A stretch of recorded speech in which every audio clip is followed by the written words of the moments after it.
How are you all? So we will start with the how to apply pivot in Excel. So first thing you need to have is that you have data with you. So for example, we have this data with us which contains total of 50 data points. So first I have taken serial number, employee name, location, band, survey list of the employees of the status, service status as we can say, and type of employment. So what are the discussion points today? Discussion points are how to apply pivot, how to do filtration while using pivot, and how to prepare graphs. So first we'll take the first topics. For the first topic, say for how to apply pivot, we need to have the data and how would you now apply pivot to it. So you have to go directly to insert button, click on pivot table. It says two options, new worksheet and existing worksheet. So the meaning of this is either you want the data, the pivot to be applied on the same Excel, or you want a new Excel sheet. So you can just click on new worksheet as it is already done and say OK. As you can see, your data is highlighted, whatever data you want to take in the pivot, and select OK. So your new pivot will open, which would look like this. So you have your data points here, the column, the details like serial number, employee name, location, data, survey, so on. There are 4 columns to it in the pivot. It says filter, columns, rows and values. So whatever details you want in the columns, you put the data in the column points. Whatever you want in the rows, you can click on rows. And if you want to if you want to calculate, if you want to do multiplications and the divisions, you can do the same in the value column. So now for instance, we have a data which states survey status, and so we want to look at the location.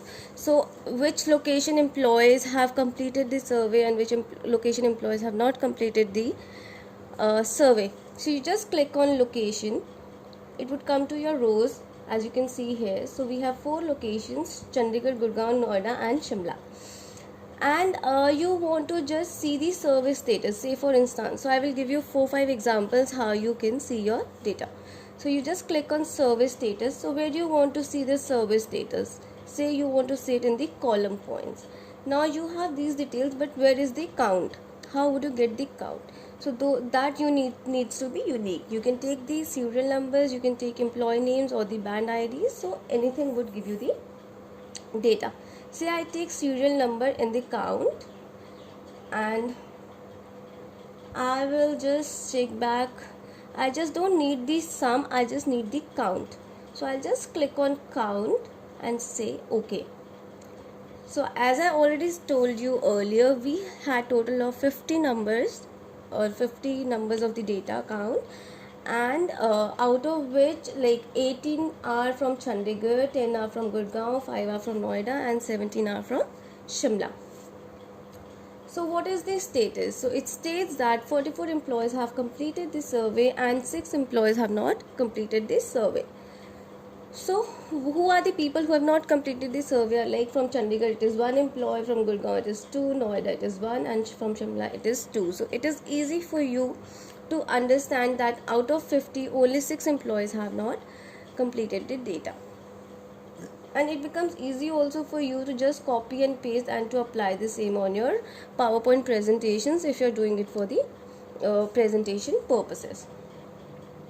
Second is like if you just want to check back who has not completed this, say from Chandigarh we have 18 employees and only 1 employee who has not completed the data. So you can just double click on this and the name would open for you. Say employee number 20 would be somebody's name in your data. You just get to know this employee from Chandigarh has not completed the data, and from the complete data list you would get to know is he an on-roll employee or an off